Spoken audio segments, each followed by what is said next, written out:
고린도전서 3장 23절 말씀입니다.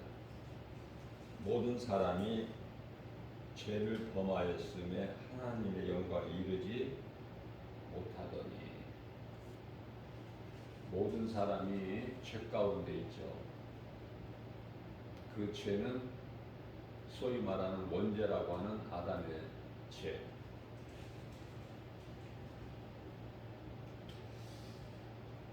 그런데 예수님께서 우리를 속량해 주시려고 이 땅에 인간으로 오셨어요.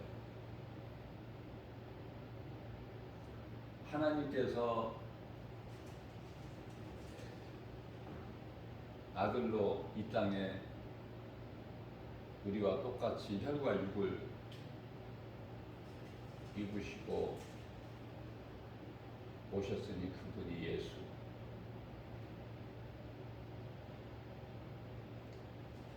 모든 문제의 해결자 되시는 예수님, 치료자 되신 예수님. 그 예수님을 믿기만 하면 사망에서 생명으로,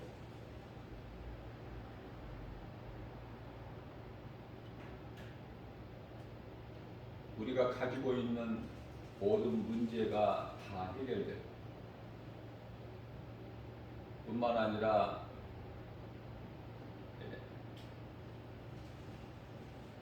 매였던 것이 다 풀어지는 그러한 놀라운 역사가 있게 되는 것입니다.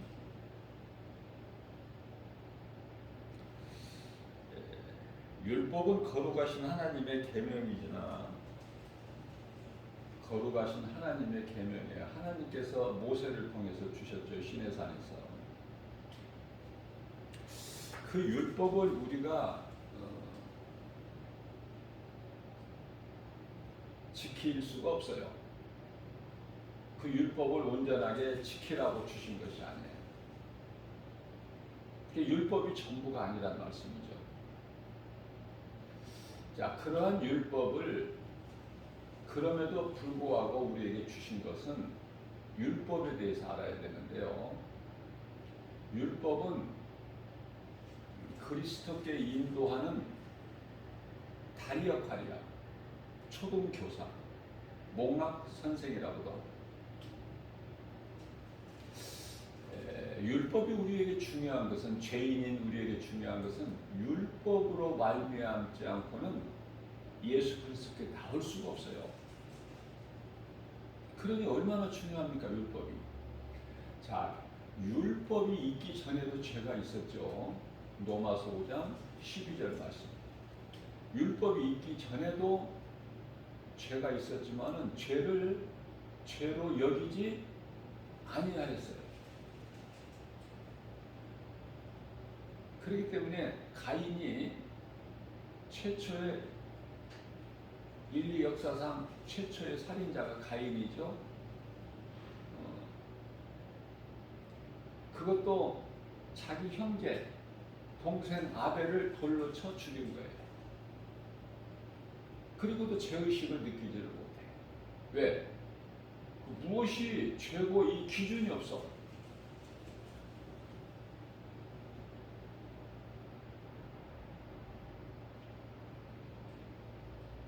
아벨은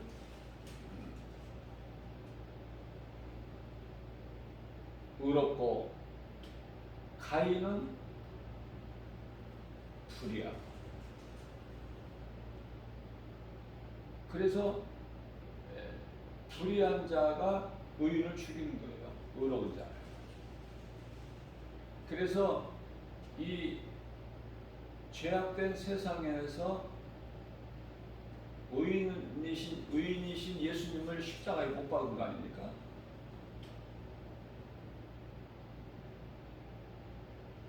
의로운 자가 세상에서 잘 되는 게 아니에요. 그러나 오늘 수많은 사람들이 교회 다니면서 세상에서 잘 되려고 하는 걸 보면 안타까운 마음이에요. 진리를 모르기 때문에. 진리를 빨리 알아야 돼요. 그래야 모든 죄에서 자유를 얻어요. 예수님이 십자가에 달리셔서 피 흘려주심으로 죽기까지 우리를 사랑하신 것은 진리를 깨닫게 하기 위해서. 그런데 그 진리를 모른다는 것은 한낱 종교 생활이죠. 예수가 그리스도시라는 그 진리를 모른 채 종교 생활하는 거야. 열심을 내고.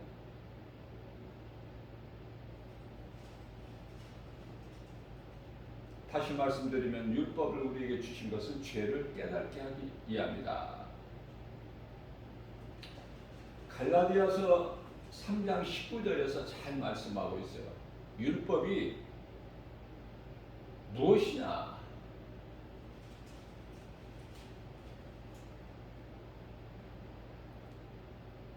범죄함으로, 불법을 행함으로,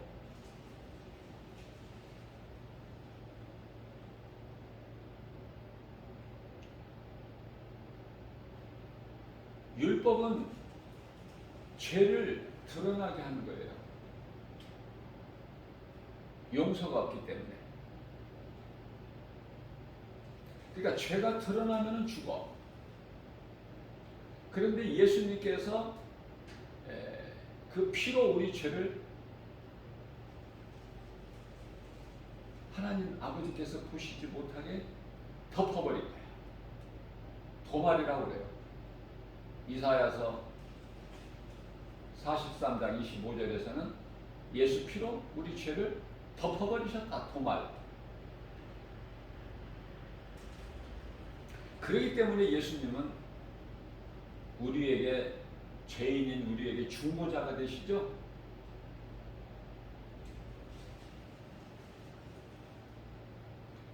그러면 이 율법은 언제까지인가?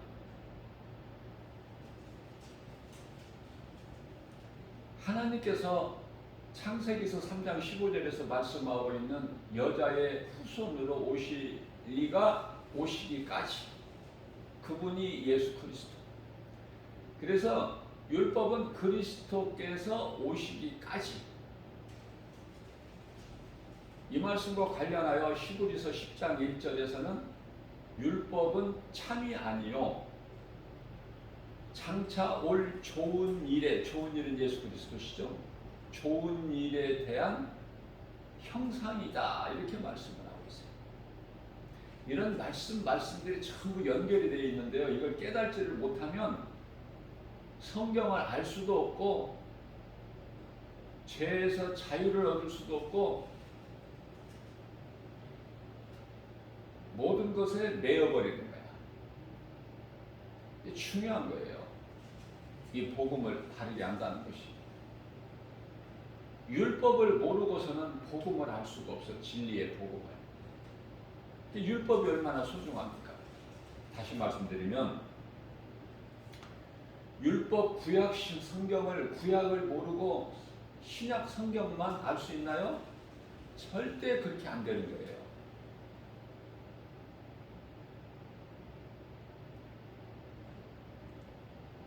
율법을 알아야 돼. 그래야 하나님의 은혜가 깨달아지는 거예요. 제가 늘 강조하는 거지만은 이후로는 앞으로 살면 살아갈수록, 오래 살면 오래 살수록 이제 그리스도인들이 살아가기 힘들고, 아니 살아가기 힘든 정도가 아니라 살 수 없는 때가 와요. 잠시 후에. 무슨 말씀이냐면은 세상은 더 가면 갈수록 악해지고 우리가 숨을 쉬고 살 수 있지를 못해요. 더 어려워.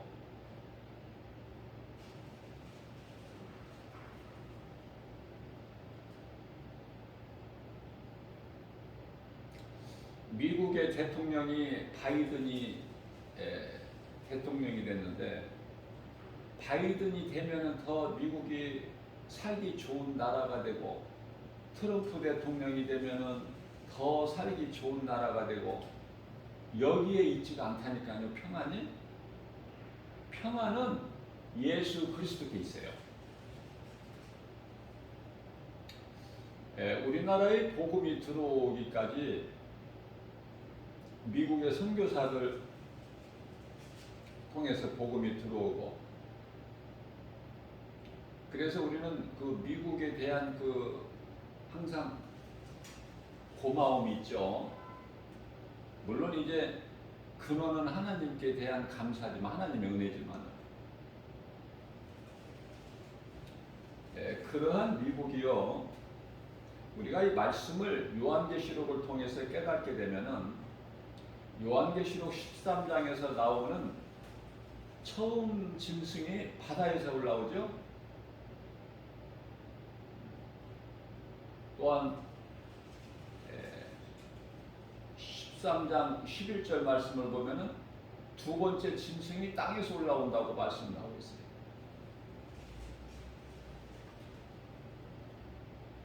이거를 제대로 가르치는 신학자나 목사가 없어요. 제가 늘 강조하는 거지만 요한계시록은 100% 정답이 없어요. 사도 요한만이 그 답을 가지고 있는데, 그 눈으로 보고 들은 것, 귀로 들은 것을 그냥 문자로 적나하게 이렇게 펼치려니까 어려울 수밖에 없어요. 오늘날 같이 이렇게 동영상이 있어서 동영상으로 이렇게 찍어서 보여주면 쉬운데,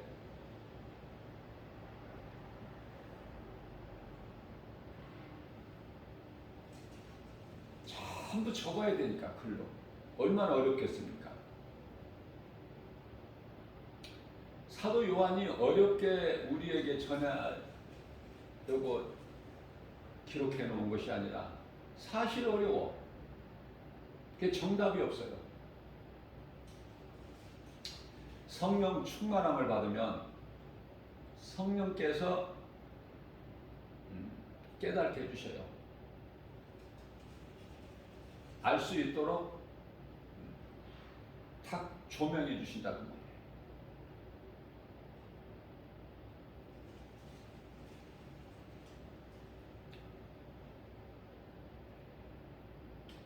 쉽게 말하면은 이 요한계시록은 어렵게 가면은 끝이 없어. 쉽게 우리가 깨닫고 믿어야 되는 게 요한계시록이에요. 마태, 마가, 누가, 요한 이 사복음서 말씀과는 조금 그 수준이 좀 달라. 우리가 이해하는 그 이해도가 한마디로 어렵다는 거죠. 교회를 수십 년 다녀도 요한계시록 모르죠? 그래서 일간에는 세상에서 요한계시록을 가르치는 데가 거의 다 이단에서 가르쳐요. 다르게 가르치는 거야. 왜? 모르기 때문에. 어려워할 거 없습니다. 제가 쉽게 말씀드릴게요. 저는 지극히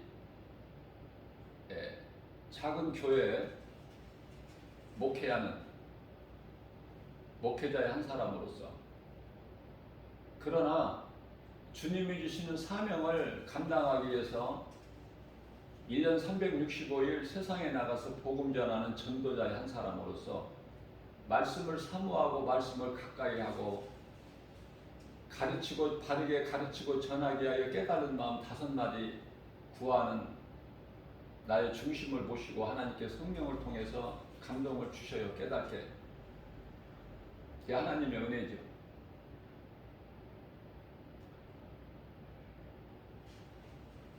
제게 내가 깨달은 것을 가르쳐 드리는 거야. 조금 먼저 알고 조금 더 아는 것을, 이 복음의 메시지를 듣는 모든 자들보다 조금 내가 먼저 알고 조금 더 안다는 것밖에 없어요. 종이 한 장 차이야. 그러나 바르게 알면 쉬워. 모르면은 그 문제는 어려울 뿐이에요. 어려울 수밖에 없고. 요한계시록 13장에 나오는 두 짐승입니다. 처음에 나온 짐승은요,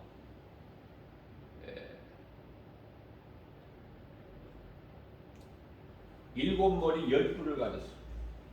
일곱 머리 열 뿔. 이 신천지 이단 종교에서 늘 그들이 말하고 강조하는 것이 일곱 머리 열 뿔, 증거 장막, 다락방, 신천지. 이 신천지라는 것이 새하늘과 새 땅. 이 다락방이 얼마나 좋은데. 오순절 마가 다락방, 첫 교회가 탄생한 것, 이것을 기독교에서 활용을 못하니까 전부 이단이 이런 좋은 단어들을 사용을 해요. 영혼들을 미혹하는 데 도구로 쓴다고 말해요. 어제 주일 예배 시간에도 제가 설교에서 말씀을 언급했지만은 요한계시록 12장 1절에 그 1절과 2절 말씀을 보게 되면은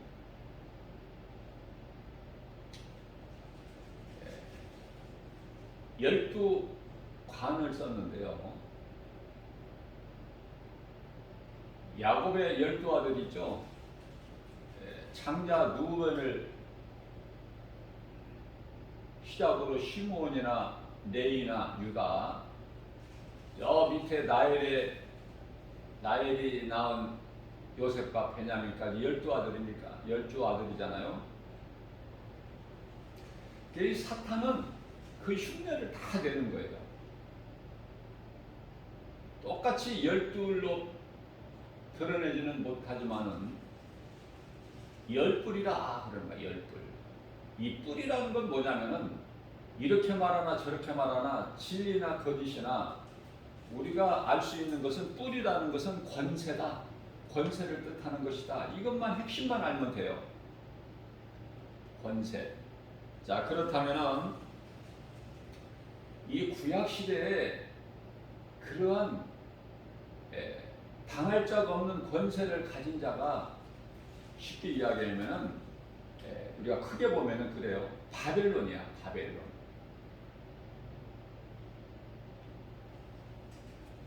이 모든 불신앙의 뿌리가 이 바벨론 종교에서 나옵니다.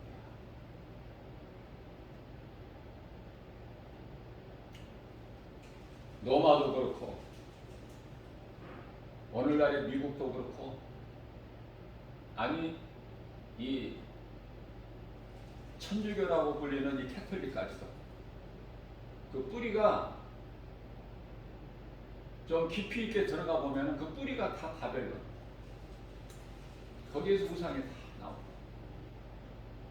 그래서 이 권세를 가진 자라는 뜻인데 그게 바벨론이고요. 신약 시대에는 그 권세가 로마예요. 로마로 넘어온 거야.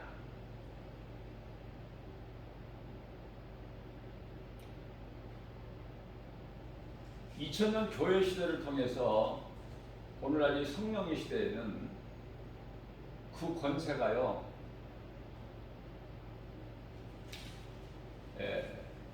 딱 미국이라고 우리가 이렇게 단정할 수는 없겠지만은 세계적으로 보면은 가장 힘이 센 국가가 미국 아닙니까? 미국을 능가할 나라가 없잖아요.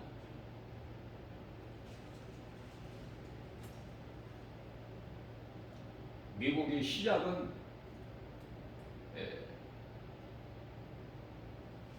아름답고 복음 전하는데 세계적으로 오늘 또 1위 국가지만은 우리 대한민국이 2위고,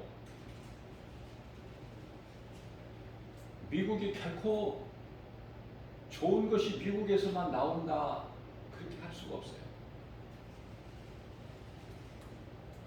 불법이나 모든 음란이나 사회적, 문화적으로 보게 되면 가정하고 더러운 것들이 미국에서 많이 나와요. 돈 받을 것이 없어. 다 나쁘다는 것은 아니지만. 무슨 말씀이에요? 이제 마지막 때가 되다 보니까 다 타락해 버렸어. 다 이제 하나님을 잊어버렸어요.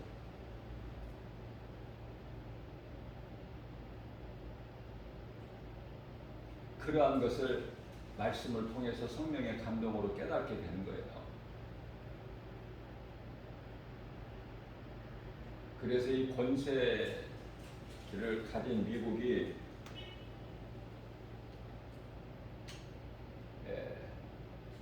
요한계시록 13장에 나오는 그 처음 나온 짐승, 바다에서 나오는 권세죠. 그리고 이 말씀을 좀 우리가 이해를 돕기 위해서 우리가 참고해야 되는 것은 지금 G7이라고 7개 국가들이 있죠. 7개 국가. 그러니까 미국일 수도 있고 미국을 포함하여 영국이나 프랑스나 독일이나 이탈리아나, 그죠? 또 일본이나 스웨덴까지 7개 국가 아닙니까? G7. 이런 연합국이 될 수도 있고, 그죠? 그렇게 이해를 하시면 돼요.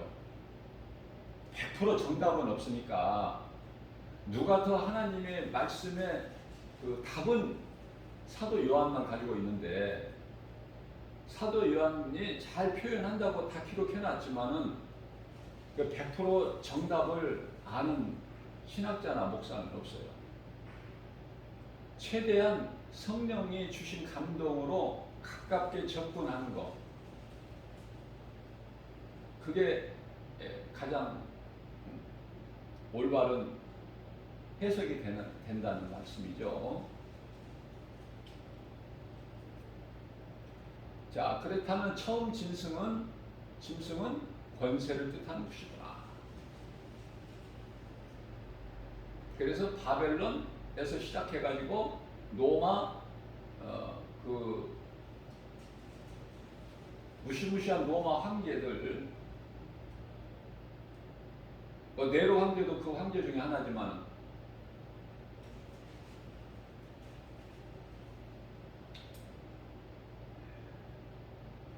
입에 담고 싶지 않는, 기억하고 싶지 않는 그 로마 황제들,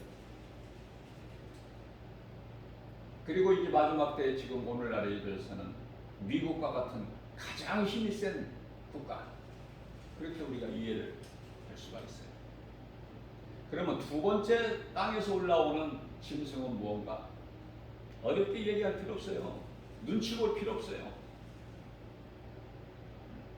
교황이에요. 로마 바티칸에 있는 교황. 왜 그렇습니까?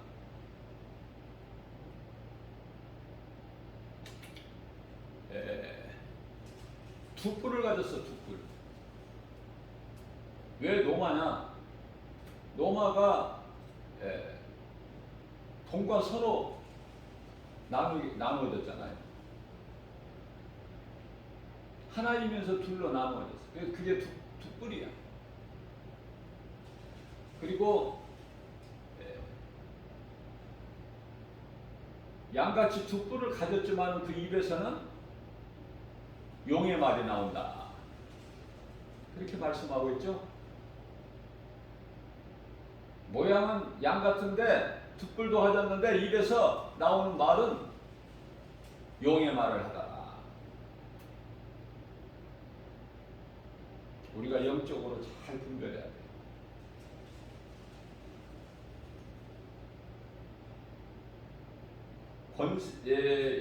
용이 권세를 줘요. 짐승에게. 용도 짐승이지만은 하나님이 보시기에는 이것저것 다 짐승이야. 권세 가진 자도 첫 번째 나오는 그것도 짐승이고, 두 번째 나오는 것도 짐승이고, 그런데 바다에서 나오는 이 짐승에게 누가 권세를 줘요? 용이 사탄이잖아요. 마귀. 그러니까 권세를 사탄으로부터 받는데 그 사탄을 누가 주관하셔요? 하나님.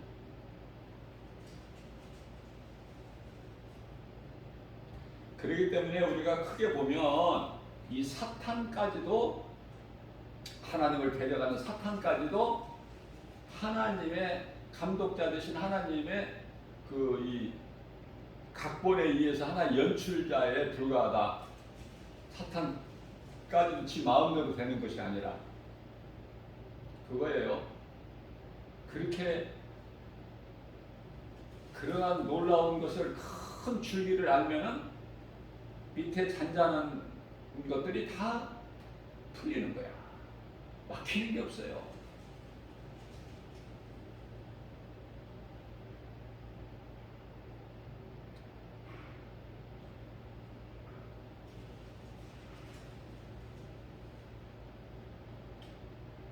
그래서 요한계시록 13장 1절에 나오는 바다에서 짐승이 나오는 것, 뿔이 열이고 머리가 일곱. 머리가 일곱이라는 것은 제가 앞서 말씀 전한 대로 G7 국가들이다. 그렇게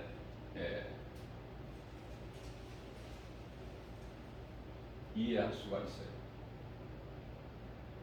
권세. 이해가 좀 되셨죠? 그러면 11절에 가서 두 번째 땅에서 올라온 짐승은 노마,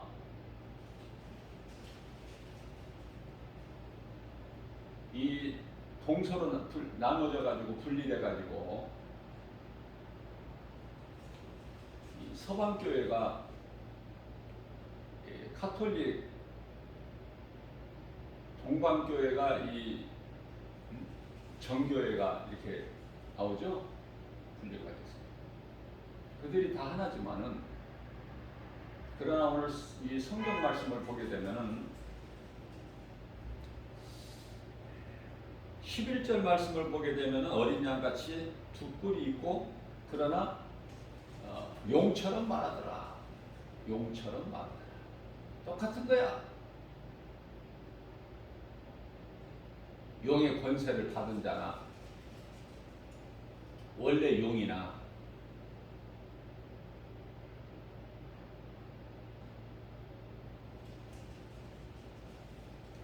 중요한 것은요, 그 용으로부터 권세를 받은 자들, 그건 사람이에요.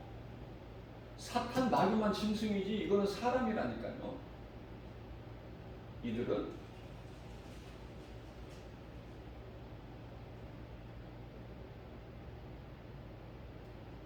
그것을 잘 구별해야 돼요.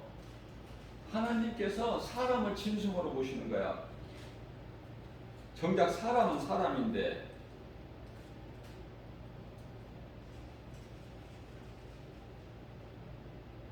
그래서 요한계시록 19장의 20절 말씀을 보면은 그 사람이 짐승이 돼가지고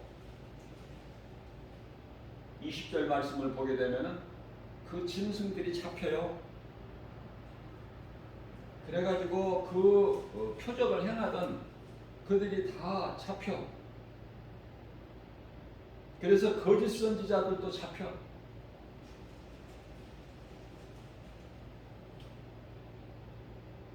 거짓 선지자들.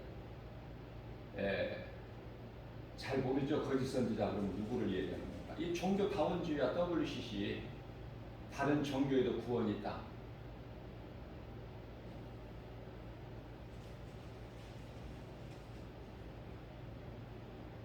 그들은요, 666 짐승의 표를 가지고 사람의 영혼을 미혹하고 사고 팔고 하는 자들, 이 거짓 선지자들, 적그리스도와 거짓 선지자들, 이들이 산채로 유황불못에 들어가. 산채로. 그래서요, 예수님이 지상재림하시는 이 요한계시록 20장에 가서 보면은 천년왕국 시대가 열리는데 사탄을 잠시 동안 오게 가두시고 천년 동안이죠. 그들이 나와서 이제 거룩한 성을 에워싸고 이기려고 할 때 이기는 것 같이 보이나 하나님께서 하늘에 불을 내리셔서 이들을 다 멸하시죠. 그래서 이제 영원한 지옥 불구덩이의 유황 불못에 집어넣으려고 하실 때에 보니까 그곳에 거짓 선자와 그들이 있는 거예요. 산재로 던져져 있는 그들이 있게 되는 거예요. 그러나 이제 그들은 꺼집어내시는 거예요. 예수님께서 철장 권세를 가지신, 무적에게 철장 열쇠를 가지신 예수 그리스도께서 꺼내시는 거야. 그들을, 적그리스도 거짓 선지자들을. 왜? 사탄 마귀는 심판이 필요가 없고 바로 그냥 들어가 버리지만 먼저. 근데 그들보다, 사탄보다 먼저 들어가 있는 자들을 꺼내셔서, 왜 꺼내셔요? 백보자 심판이 있잖아. 요한계시록 20장 11절, 시고 큰 백보자 심판을 받기 위해서 그들을 다시 꺼내시고, 심판을 통해서 이제 그들을 다 영원한 지옥 불못에 들어가게, 던져버리게 되는 거죠.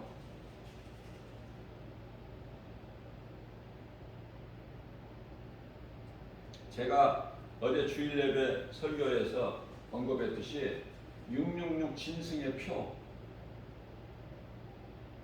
이게 666 짐승의 표인데 중요한 건 뭐라고 그랬죠? 제가 사람의 수야. 세어보니 사람의 수. 자, 그와 같이 영혼을 미혹하는, 사람의 영혼을 미혹하는 그들의 수가 666인데, 제가 컴퓨터라고 어제 내가 언급을 했는데요. 컴퓨터가 모든 세계를 장악하고 있어. 컴퓨터 없으면 멈춰버려. 끝나. 아무것도 안 돼. 되어지는 것이 없어. 은행이 쉽게 얘기해. 은행에 돈도 못 찾아. 물건 사고 팔고도 못하고.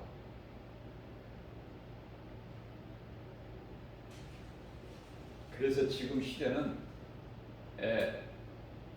과거에 우리가 이 주판으로 이렇게 상인들이 주판으로 하고, 물론 은행에서도 그렇고 다 주판 사용했죠. 이제 예수님 오실 때가 이 마지막 때는 이 컴퓨터라는 것이 등장을 해가지고요. 이 컴퓨터가 이제 좀 복잡하지만은 이 아라비아 숫자로 이렇게 다 이렇게 전환에 대해서 계산하는 것을 보게 되면은 이 컴퓨터 숫자가 알파벳 그 숫자가 아라비아로 바꾸게 되면은 컴퓨터라는 이 단어가 알파벳이 그 숫자를 그 알파벳이 가지고 있는 그 글자가 가지고 있는 그 숫자를 다 더해 보면은 666이에요. 자, 그렇다면은 성경에서는 666 짐승의 표를 받지 마라 그러시잖아요.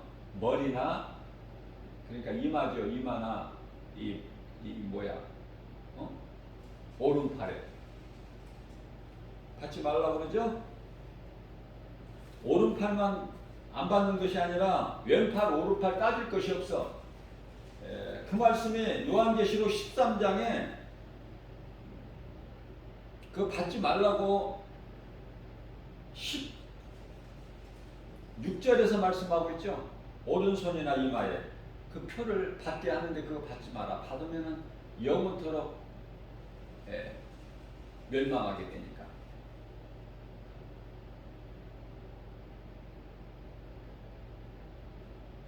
그런데요, 16절에서는 그렇게 말씀하시지만은 요한계시록 14장 9절에 가서는 이제 오른팔 왼팔이 없어. 그냥 팔이야. 그래서 이 컴퓨터 같은 그 기능, 하나로 통치하는 그러한 것이 이제 어떤 방법으로든지 주사든지 어떤 이 칩이 아주 쉽게 작은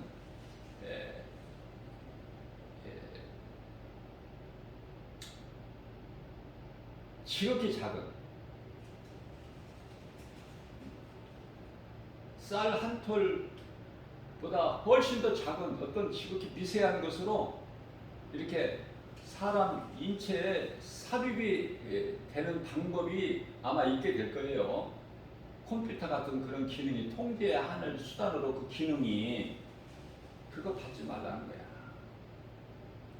뭔지를 알아야 받든지 안 받든지 하지. 666 짐승의 표 받으면 지옥 가니까 받지 마라. 그렇게 해가지고 사람들이 어떻게 알아? 모르죠. 다 받을 수밖에 없어.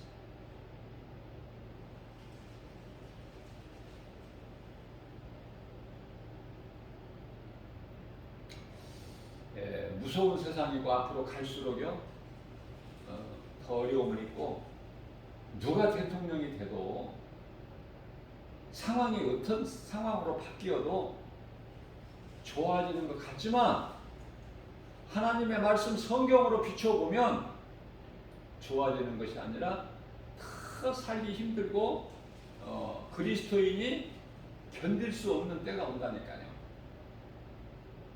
그래서 요한계시록 14장 12절 말씀이죠. 성도의 인내가 여기 있나니. 그러니까 나에게 순교 신앙이 아니라면은 이후로는 13절 말씀을 보면은 14장이에요. 13절 말씀을 보면 이후로는 주 안에서 죽은 자들이 복이 있다. 하나님 말씀이고 그 나라를 보고 온 사도 요한이 기록한 말씀이에요. 사도 요한을 통해서 예수님께서 우리를 사랑하셔서 주 안에서 이후로는 주 안에서 오래 살려고 하지 말고 주 안에서요. 예수 그리스도 구속 안에서 죽은 자들이 복이 있다. 이런 참담한 꼴을 당하지 않게 보지 않게 고통을 겪지 않게 하나님께서는 사랑하셨어요. 그런데 이 땅에서 좋아지려나 하고 자꾸 세상 걸 연연하고 세상에서 잘 되려고 하고 세상 거 누리려고 하면서 세상에서 오래오래 살려고 하는 거 그거 불신앙이에요. 길게 말할 필요가 없다니까요.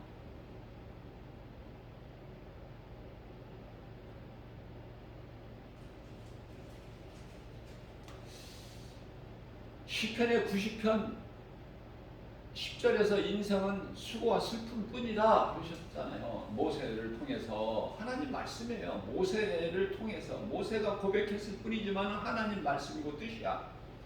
그러면 인생은 70이요 강건하면 80이라. 이제 80이 되면은 살 만큼 산 거 아니에요? 이제 죽음에 대한 준비를 해야지. 계속해서 그냥 오래 살기를 원해. 그건 천국에 대한 확신이 소망이 없어. 구원에 대한 확신이 없다고 말해요. 불신앙이야 그거는. 그런데요. 고린도후서 5장 8절 말씀을 보면은 사도 바울은 그곳에 다녀왔잖아요. 14년 전에. 그곳에 빨리 가고 싶은 마음밖에 없는데 그것이 마음대로 되는 게 아니라는 걸 알잖아. 사도 바울은. 모든 생명의 주관자는 하나님 시간표대로 움직이기 때문에 이루어지기 때문에. 그렇기 때문에 내가 몸으로 있으나는 뭐야? 이 세상에 사는 거. 또 몸을 떠나 있으나 그러면 이제 저 낙원 셋째 안을 사도 바울이 직접 가서 보고 온 그곳에 빨리 가고 싶지만은 그러나 예수님이 부르실 때까지 내가 몸으로 있든지 떠나 있든지 주님의 것이다. 그렇기 때문에 주님의 것이기 때문에 나를 위해서 사는 것이 아니라 주님 영광을 위해서 사는 거 아닙니까? 사도들이. 너무 쉽죠? 그럼 예수가 그리스도인 거 믿어지면은 우리가 이제 나를 위하여 사는 게 아니야. 나를 구원하신 나의 생명 되신 예수님을 위해서 사는 거죠? 그게 예배와 전도야. 그 믿음 가지고 하나님을 예배하고 그 믿음 가지고 세상에 나가서 복음을 전해야 된다니까요. 제가 어떻게 부족하게 좀 이렇게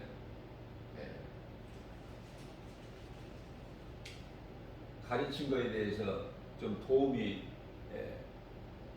됐는지 모르지만은 조금이라도 도움이 됐으면 하는 그런 마음이에요.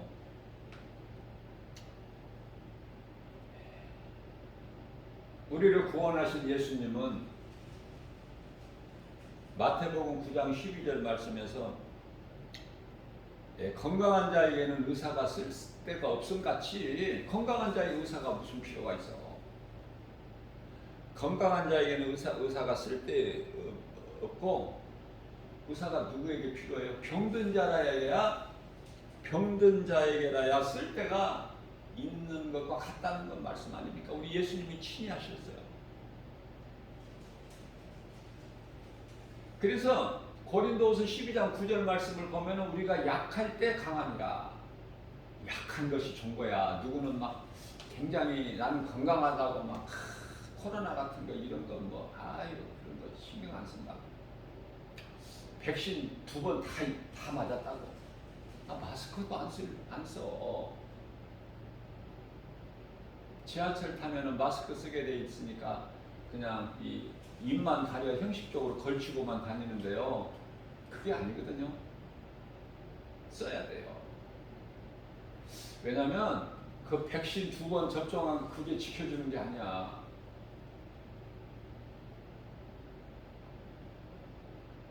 마스크를 사탄이 준 것이라고 생각하십니까?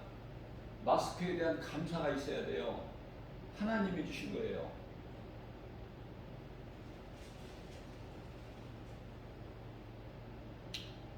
이 코로나19 하나님이 징계하시는 거예요. 그리고 시험 당할 때쯤 되면 피할 길을 열어주셔. 마스크보다 좋은 게 없어. 모든 물건을 손으로 접촉하고 만지게 되는데 손을 깨끗하게 씻고 손도 안 씻고 손 씻는 것이 무슨 코로나 예방에 도움이 되겠느냐. 안 씻고 마스크도 안 쓰고 그러한 방역수칙 안 지키고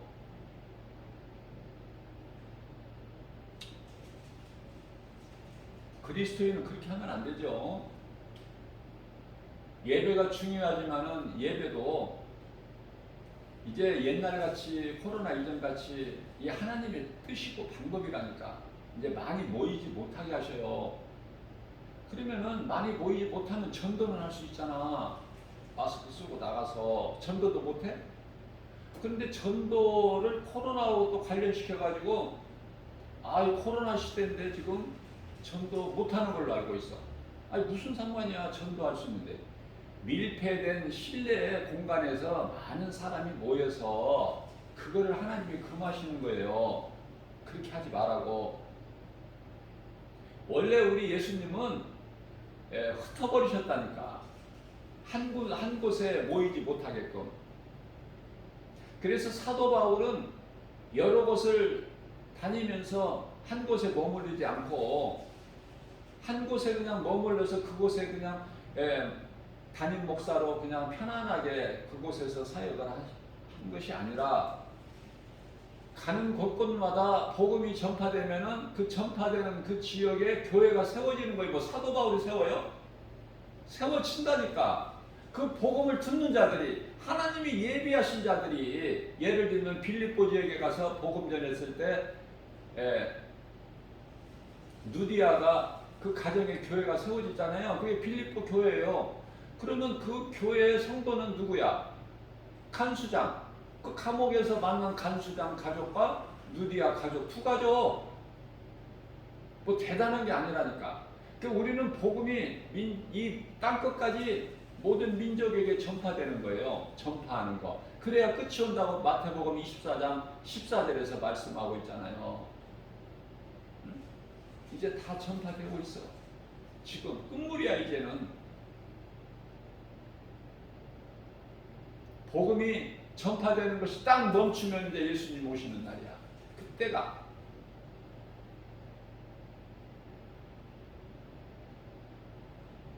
그래서 우리가 약한 것이 우리 주님과 상관이 있다. 내가 강할 때, 건강할 때 무슨 주님과 상관이 있어? 우리 예수님 말씀이라니까요. 그리고 내가 죄인이어야 예수님과 상관이 있는 거야.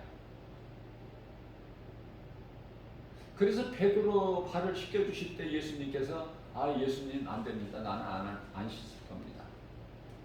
어떻게 예수님이 나의 발을 씻겨주신다는 것이 말이 됩니까 이거? 그때 예수님께서 네가 나로 하여금 발을 씻음을 받지 않냐면은 나와 상관이 없다. 너는 네 스스로가 나와 상관이 없어. 그러니까 베드로가 주여 나의 얼굴도 씻겨주세요. 베드로는 욕심도 많아. 강하고 담대하고 배짱도 있고 용기도 있어. 그 무서운 바다에 그냥 몸을 던져버리잖아.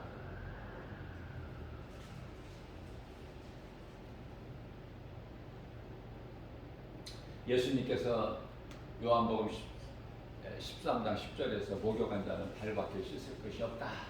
그렇게 말씀하시죠. 베드로를 향해서. 목욕은 구원인데 구원받은 자는 회개할 것이 없나요? 날마다 발 씻어야 돼. 왜? 우리는 하나님 말씀대로 온전하게 죄와 무리 없이 살아갈 수가 없어. 단 하루도. 그렇기 때문에 날마다 회개가 필요해요. 그러니까 쉽게 얘기하면 하나님 말씀대로만 살려고 힘쓰면 된다니까. 내 안에 계신 성령님 의지하고 그러면 되는 거예요. 그러면 죄를 멀리하게 된다니까.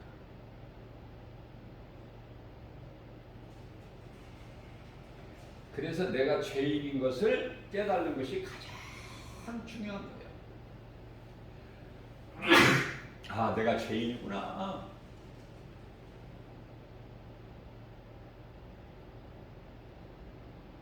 나는 죄인 중에 괴수네. 디모데전서 1장 15절 말씀. 사도 바울 같은 분은 나는 죄인 중에 괴수구나. 왜? 나는 교회를 핍박했고 예수 믿는 자들 무리들을 잡아 옥에 가두고 죽이고 그 일에 열심을 냈고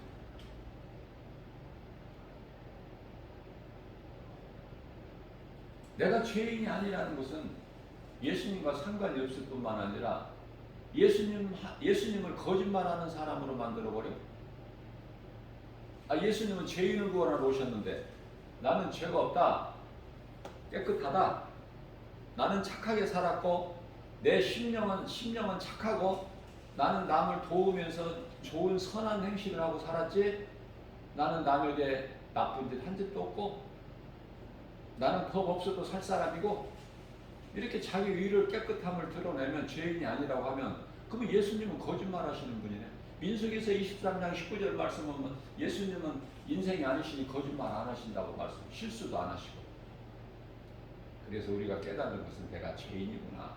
이걸 깨달을 때 죄인에게 필요한 것은 의로우신 예수 그리스도. 예수 그리스도를 내 마음에 모시는 것이요. 그래야 내가 하나님의 자녀된 권세를 가지게 되는 것이고 그 믿음 가지고 낙원 가는 거예요. 영원한 나라 천국. 낙원과 천국은 하나라고 그랬어요. 제가 따로따로가 아니라 예수님 다시 오실 때까지 잠자고 있는 곳이 평안을 누리는 것이 낙원이고 이제 예수님 주님 호령소리와 천사장의 나팔소리와 함께 잠에서 깨어나죠. 산자들이 깨어나죠. 죽은 자들이 깨어나. 죽은 자는 죽은 자지. 죽은 자는 못 깨어나. 산자가 잠에서 깨어나는 것이죠. 그래서 이제 그 영광되는 혼인잔치의 기쁨으로 하나님의 자녀로서 혼인잔치에 참여하죠. 또 예수님을 위하여 믿음으로 그 목배임을 당한 순교자들은 예수님의 신부로 참여하게 되고 그리고 나서 이제 영원한 새 예루살렘성 그날에 요한계시록 22장 1절 2절 보면은 그 정말 생수의 강이 흐르고 가운데 양쪽의 강가에는 12그 생명 과일이 열리는 나무들이 쭉 있고 그 하나님을 섬기는 그 천사들, 하늘에 있는 그 아름다운 천사들과 함께 영원토록 주님과 함께 우리 예수님을 찬송하면서 그 사는 그 나라의 소망이 있다면 이 땅의 것 가지고 연연하지 않고 이 땅에서 잘 살려고 허덕이지 않고 그냥 나그네 인생을 사는 거예요. 사는 날까지 하나님을 예배하고 전도하면서 그게 최고의 인생이라니까요. 뭐 더 말할 나위가 없어요. 아무리 1시간, 2시간 해도 핵심은 이제 다 드러난 거야. 내가 얼마만큼 이 말씀이 믿어지느냐, 말씀을 들을 수 있는 귀가 있느냐, 들었다면 내가 얼마만큼 믿고 행하느냐, 그죠?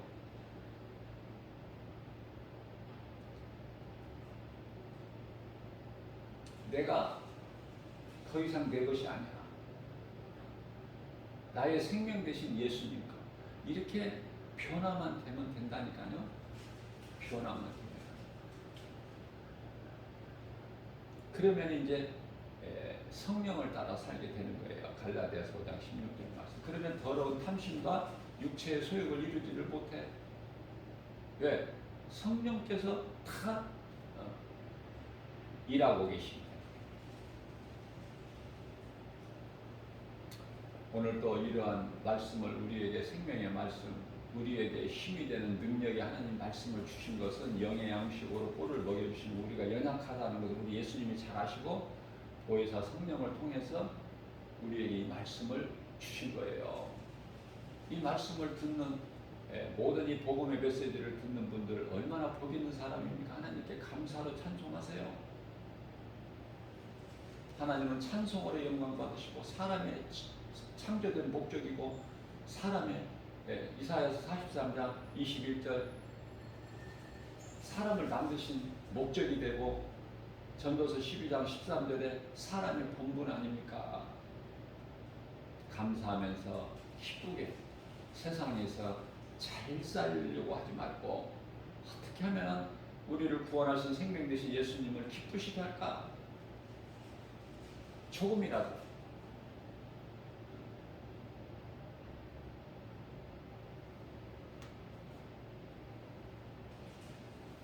항상 주님을 기쁘게 찬송하는 인생.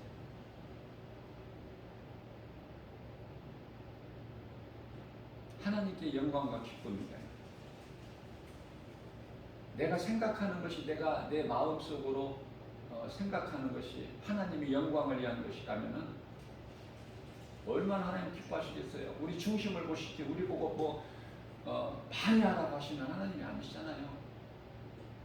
우리 중심을 보시잖아. 사무엘상 16장 7절에서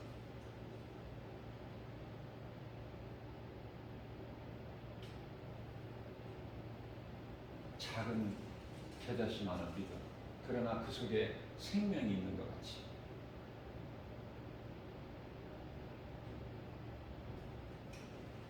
우리가 하나님의 말씀을 믿고 행하기만 하면 우리가 이 사과를 딱 보면은 사과 속에 그 씨가 몇 개가 들어있는 건지 알 수 있죠?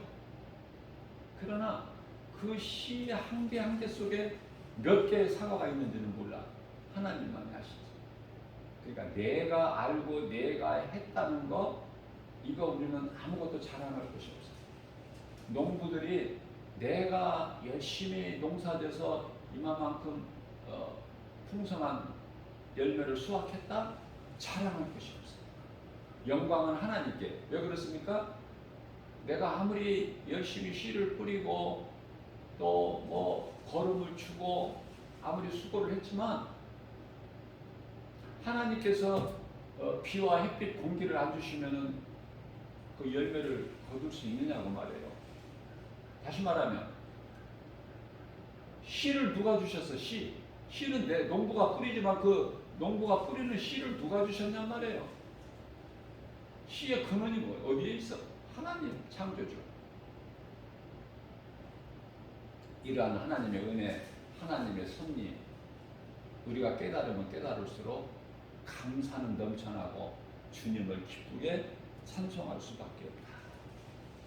우리는 주님께 우리가 산 것은 하나님의 은혜, 날마다 마음으로 믿어지는 것을 예수를 입으로 시인하는 그러한 삶을 사는 복된 믿음의 주인공들 다 되시기를 주님의 이름으로 축복합니다.